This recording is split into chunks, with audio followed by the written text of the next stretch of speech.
bigat dito eh. Ipon. Bali lang min na. Lagyan mo matigat naman na siya bululit. Yan ang tagal-tagal yung set. Kumita yun. Kaya ko.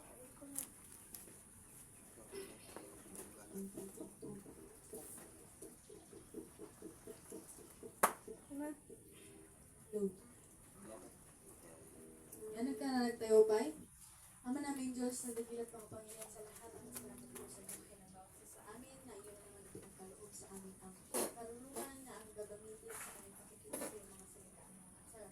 Anak ng iyong gagamitin, Ama, na bigyan mo siya ng karunungan na ikaw ang mahayag sa kanyang buhay.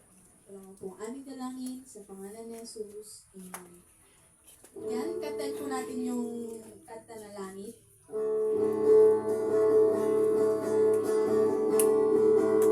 Kailangan ko ay ang pag-ibig mo, O Diyos sa buhay kong ito. Ang kagalakan mo ay kalakasan mo, ikaw ang nais ko, ikaw lamang ang pupurihin. Ang pangalan mo'y nadakilain, wala na sa'yo may hahambing.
bagaman kukunti lang po kami, Ama.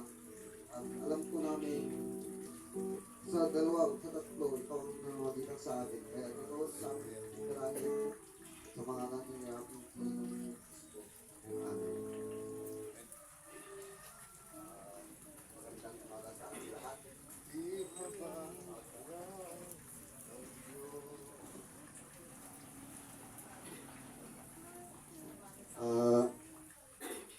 Ang ating pag-aaral, pag-aaralan ngayon, sa umagang ito ay sa aklat ni Mika, sa kabanata 6, 8 hanggang 12. Basahin po natin yung talata 8.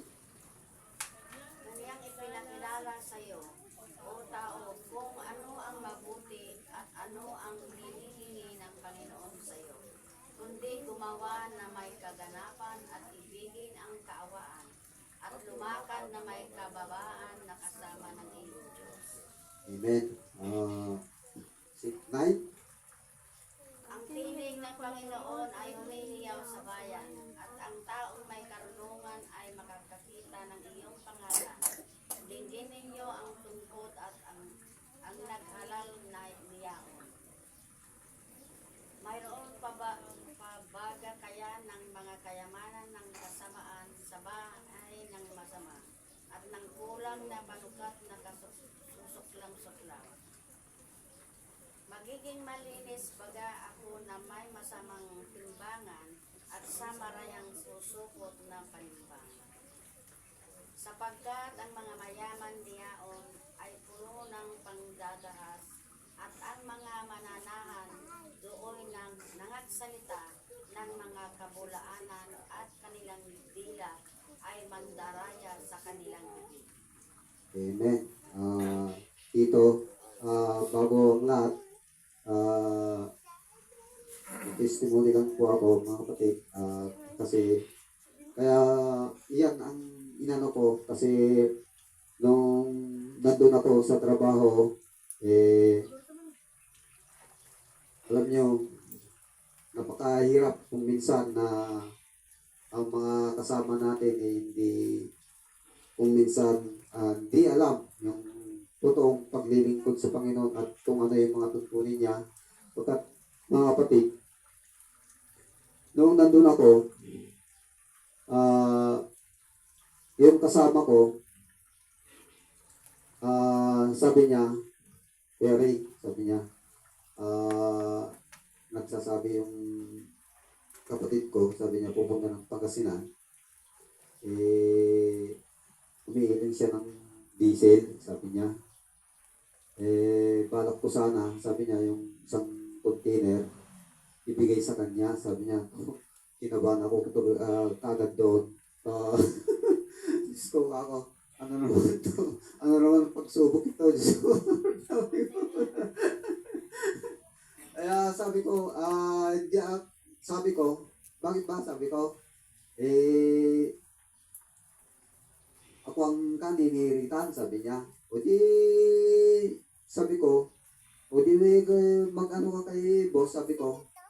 Hindi, bala ko sana yung sabi niya, yung isang container doon sa site, sabi niya, total, marami pa naman yung crudo mo, sabi niya sa akin. Siyempre hindi namin full operation. Full operation kasi, 2 araw lang yung 30 liters, ubos na. Ay, yung full tank, 50 liters yun, na makatuwid.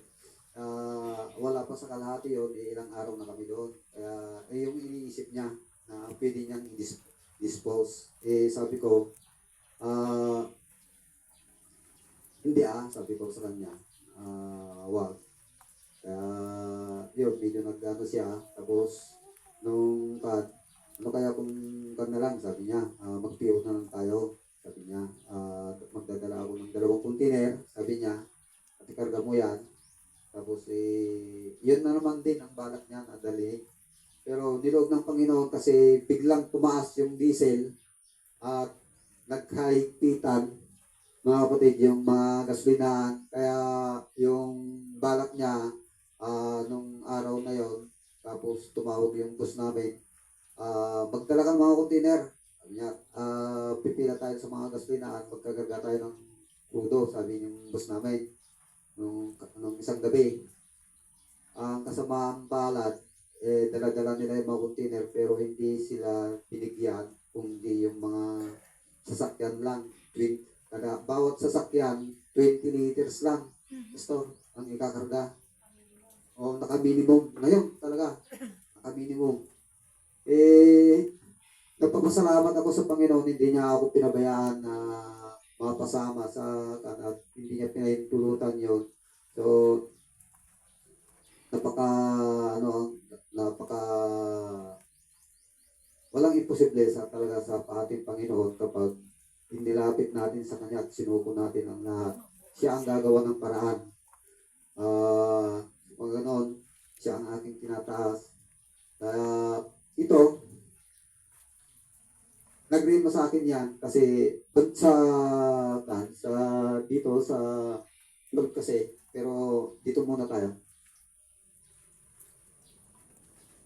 Kaniyang ipinakilala sa iyo, o tao, kung ano ang mabuti at ano ang hinihingi ng Panginoon sa iyo, kundi gumawa na may kaganapan at ibigin ang kaawaan at lumakad na may kababaan na kasama ang iyong Diyos. Amen.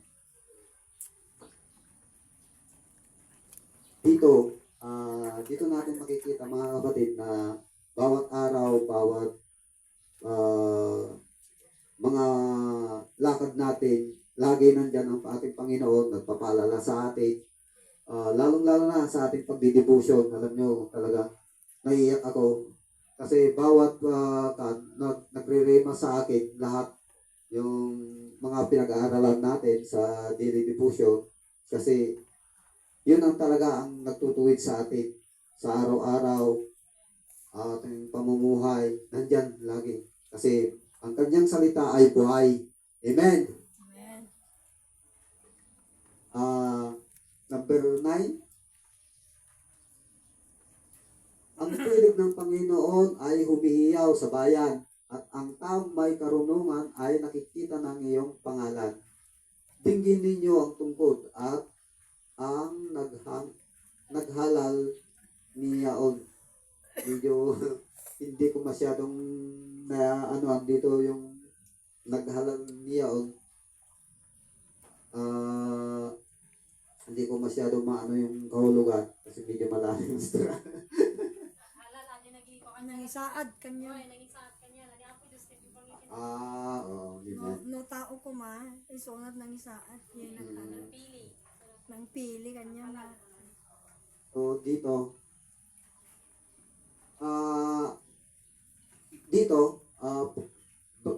parang tayo din kung talagang ang pinapakinggan natin ang salita ng ating Panginoon, itinalaga niya tayo na mabuhay na ayon sa kanyang kalooban.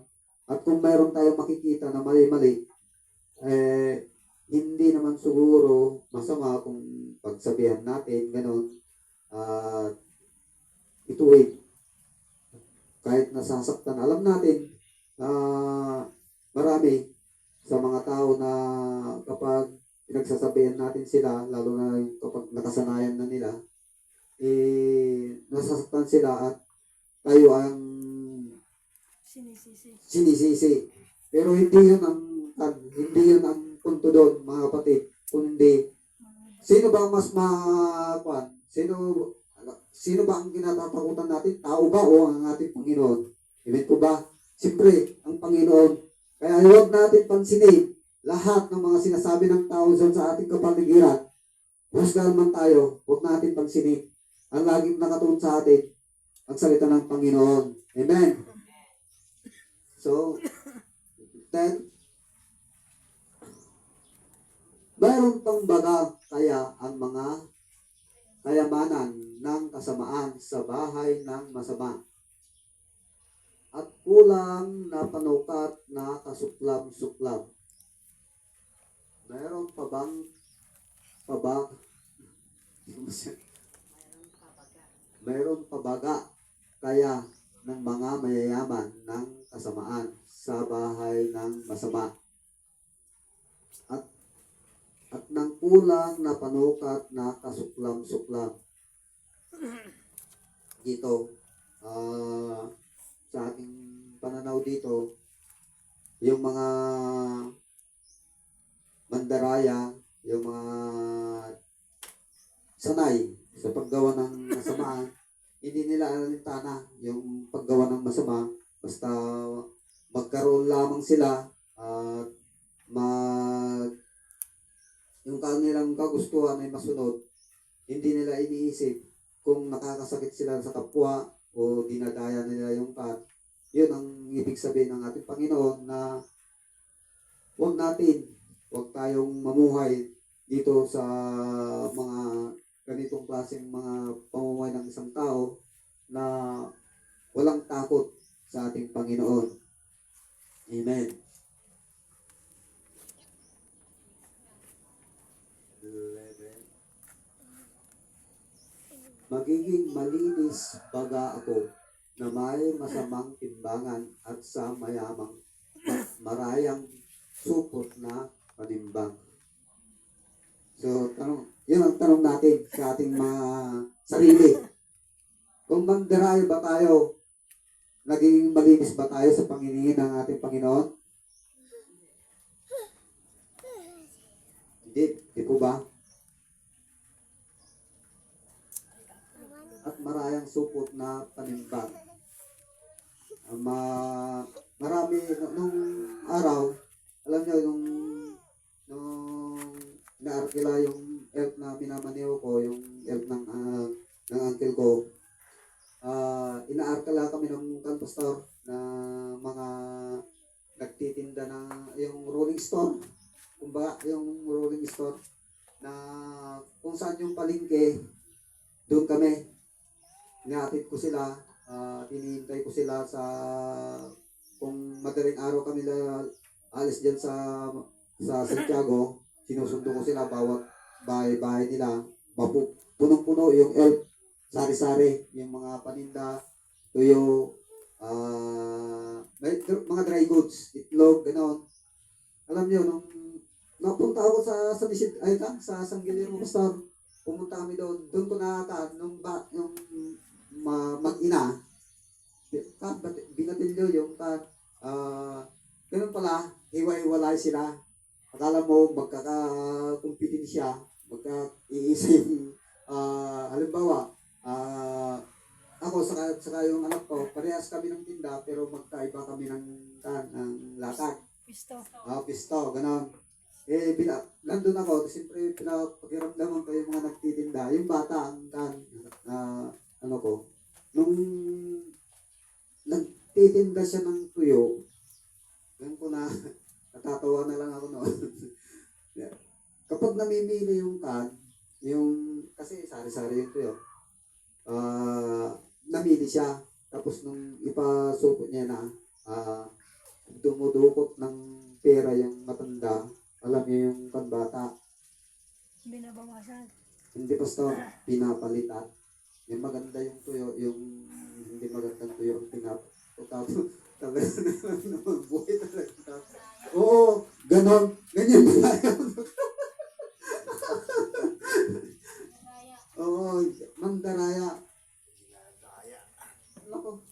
Kaya, dito, tingnan natin dito sa number 12, mga kapatid. Sapagkat ang mga mayaman niyaon ay puno ng pangdahas at ang mga mananahan doy nagsasalita ng mga bulaan at ang kanilang dila ay nandaraya sa kanilang bibig. Sabi nila, ito yung nagtitinda kong minsan, mga sariwa. Talaga. So, doon ko na kung negosyante ka, sabi nila, kahit si Mrs. noon, nasabi niya rin sa akin noon, na hindi ka negosyante kung wala kang Pandaraya, sabi niya. Dito ko na pinagsabihan ko siya, hindi, sabi ko, napakalaking sa kasalanan din yung ganyan na pamumuhay na ganyan, sabi ko, hindi natin alam ang balik. So, papasalamat ako sa Panginoon at unti-unti ko siyang pagsasabihan sa mga ganung pamumuhay. At pasalamat ako kasi pinapakinggan naman niya na ako kahit paano nagre-rema din kasi alam din niya na talaga may balik. So yun lamang mga kapatid, may kliman ang aking mensahe, pero sana maglima at may tanim sa ating mga puso at isipan ang mga pinag-aral natin ito. Amen.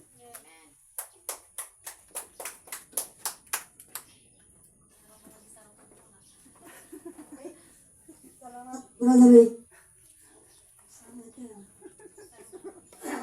Okay. Itong pinare kasi sa atin, ito ay tanong. Balikan natin sa 8.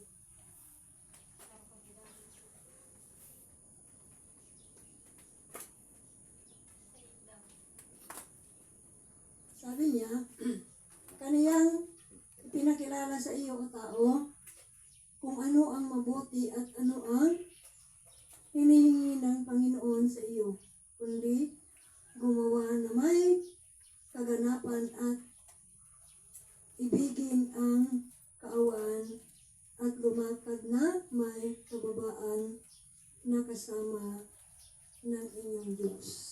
Okay, tanong kasi ito, kung bakit nagtatanong ng Diyos dyan sa mga tao, para mayroon silang pamimilian kung ano talaga ang dapat sundin.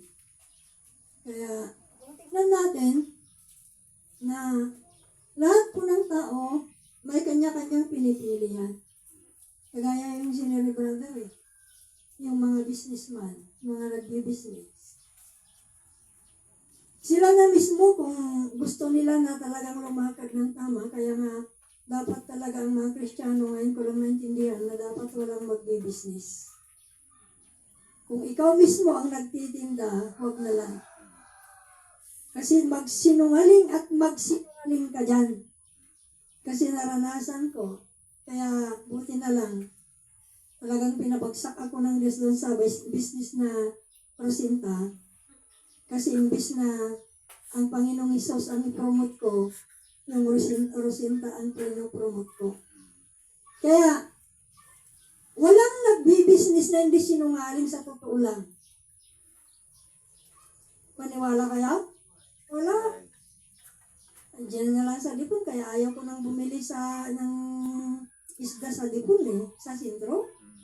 Kasi ilang ulit ko na naranasan yung pinipili ko na kinakarga sa kanilang bandihado. Pagdating mo sa bahay, Isang saglit lang yung panglingon mo sa iba, napalitan na. Ganon katindi. Malupit sila. Kaya, mula noon, ilang beses ako napalusutan ng 2 isda na malansa. Na talagang hindi na pwede kung maaari lang, pamprito na lang. Mula noon, sabi ko, ayaw ko nang bumili dito. Kaya buti na lang mayroon kaming sugi sa Paredes mismo, sa sentro. Pag may namatay, tinatanggal niya kaagad, inilalagay sa freezer. Kaya walang patay doon sa kanilang tinitinda na tilapia. Kaya buhay na buhay. Kaya, yun ang pinili nila Pumili sila ng tama. Ayaw nilang magtinda na linuloko yung tao, pero mayroon naman pamimilian. Pastor. No. Kung pwede, mas baba presyo yung patay. Siyempre kung pang-prito yung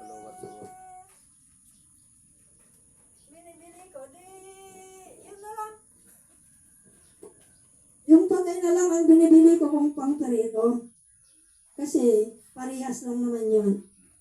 Kaya dito natin makikita na ang tao may kanya-kanya na pagpili. Pero sa totoo lang po, hanggang buhay pa po tayo, mayroon po tayong mali. Walang perpekto. Hello? Amen. Walang perpekto.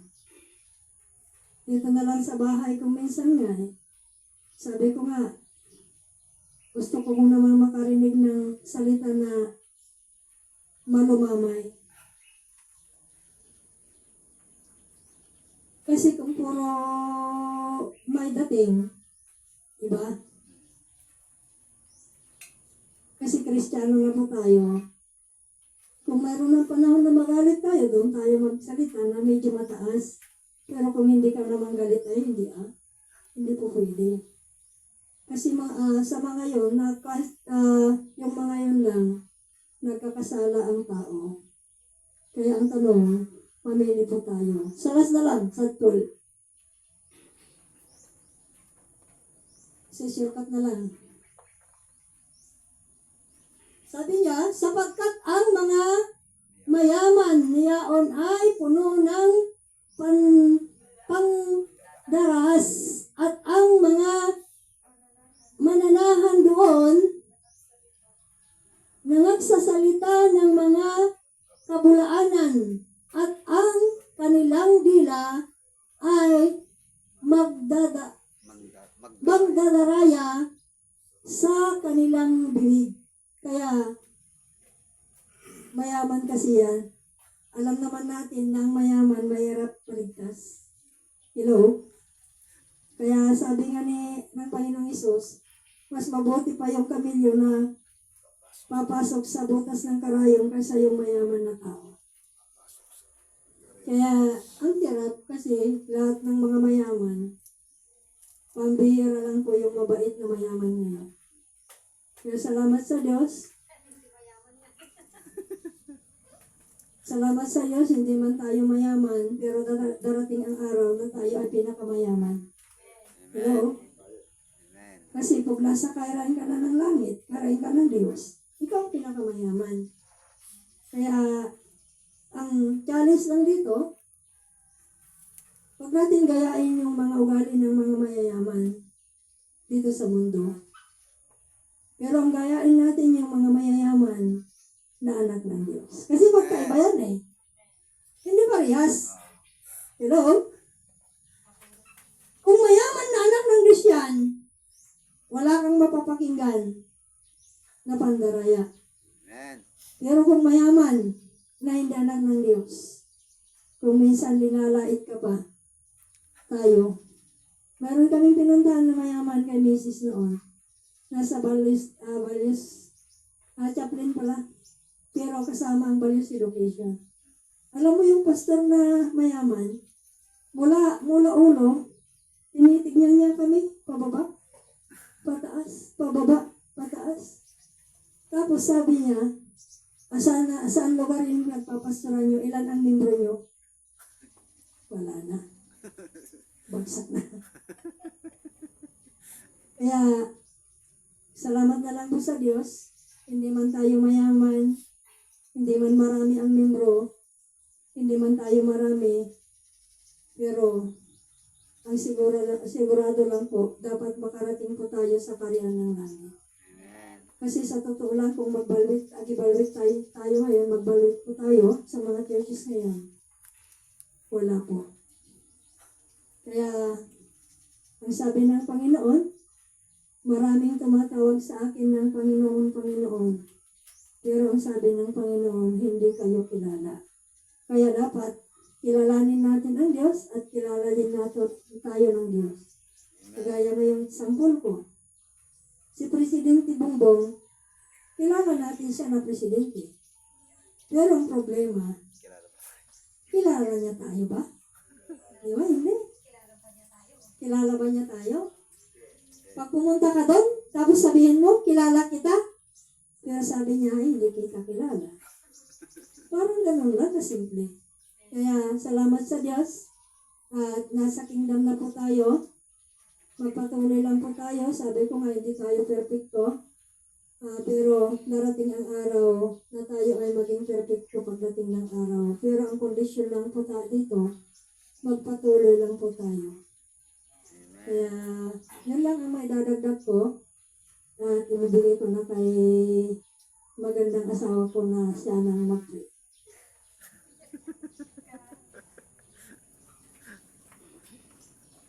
Tayo pong lahat ay pumalit, tayo pagdalangin. Ama naming Diyos na nagilat makapangyarihan sa lahat. Salamat Ama sa mensahe mo sa amin, sa magitan ng salita sa umaga nito.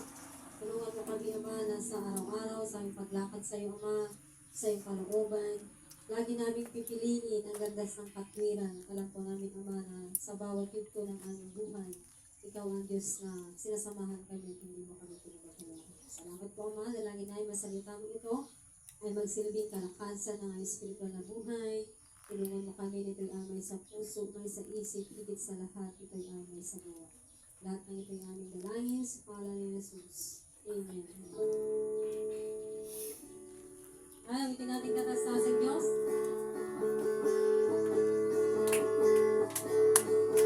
Kataas ang Diyos kami, nagpupuri sa'yo.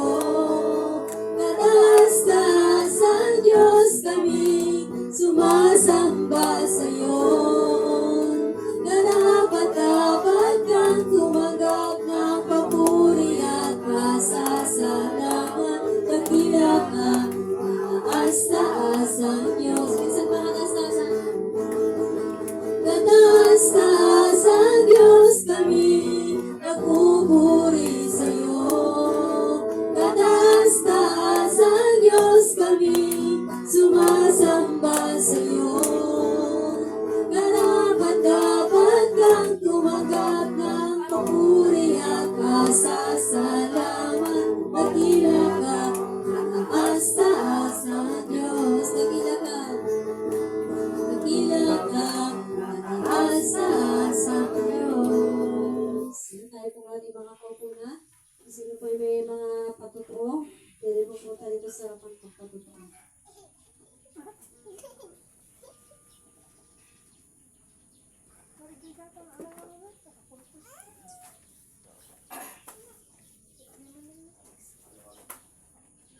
So, magandang umaga sa ating lahat. Kahit po konti, sabi ng Panginoon, dalawa o tatlo ang titipon sa mga sa pangalan ng Panginoon ay nandun siya sa pagitan natin. So, ako ay nagpapasalamat sa tatlo ba yung kahapon sa aming mag-ama. Dahil parang gusto kong sagasaan yung bayawak kahapon pero lumingon naman siya sa kabila kaya hindi natamaan ng gulong. Nasa Villamor na kami, wala na, wasak na yung bearing. Pero pag-isipan ko na nakita ka ng bayawak daw ay malas, sabi ko hindi. Sa isip ko naman hindi. Kataon lang talaga. Sinasabihan na ako ng anak ko na sabi na may sinayos ka na bearing na yung sa likod, hindi ko pa rin pinapansin. Kasi kahit sinagasaan mo yung bayawak, hindi naman basta-basta mamatay yun eh. Hindi naman, makapak naman yung bakat doon. Timbakay. Sila Jack na rin, isulat nag-lise. So, kaya ang kon ko doon, testimony ko doon, hindi kami pinabayaan ng Panginoon. Kahit gano'n yung nangyari, nakarating pa rin kami rito na ano yun, si Bensa. Naranasan ng lumakad. Naranasan ng dalaga kong naglakad ng mahigit 100 siguro yun. Malayo kasi. Sa Villamor yun. Pinaglakad ko kasi talagang hindi na pwede. Ako itutulak ko sana pero pinansin ko pwede pa naman. Kaya in-drive ko na lang. Saka yung kwan naman kwan naman yung expenses namin nasagot naman kaya doon ako nagpapasalamat sa Panginoon.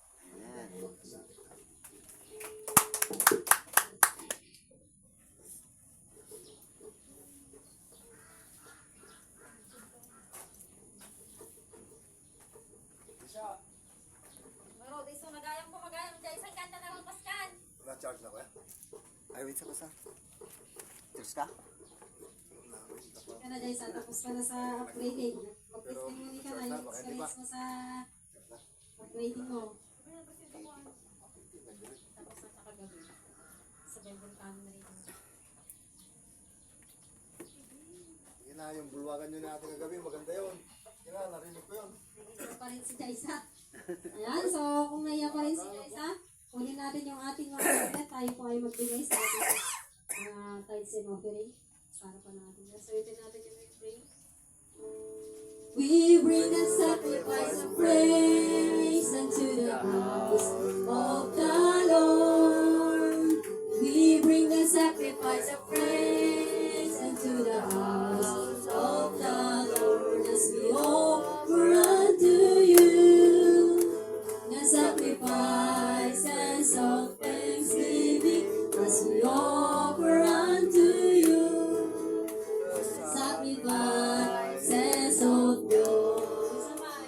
We bring the sacrifice of praise into the house of the Lord. We bring the sacrifice of praise into the house of the Lord as we offer unto you sacrifices of thanksgiving as we offer unto you the sacrifices of joy as we offer unto you the sacrifices of thanksgiving as we offer unto you the sacrifices of joy. Malimit ang kanin madam guys. Hindi namin yakar kami. Bigyan natin Gloria.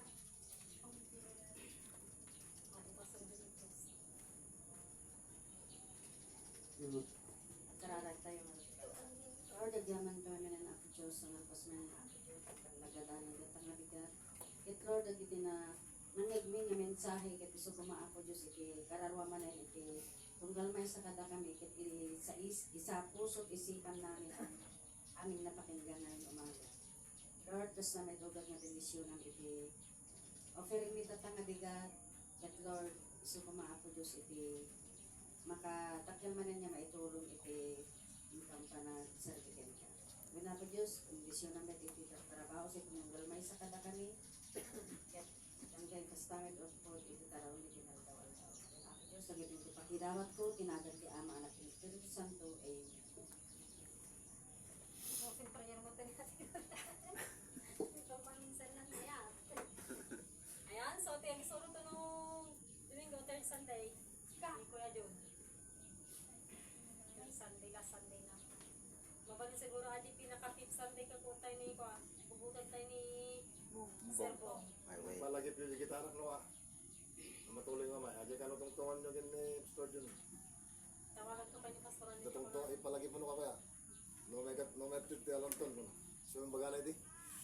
Palagip mo no ka ta. Hindi, dito sumatan ko yan ay. So, pag-nasarik na.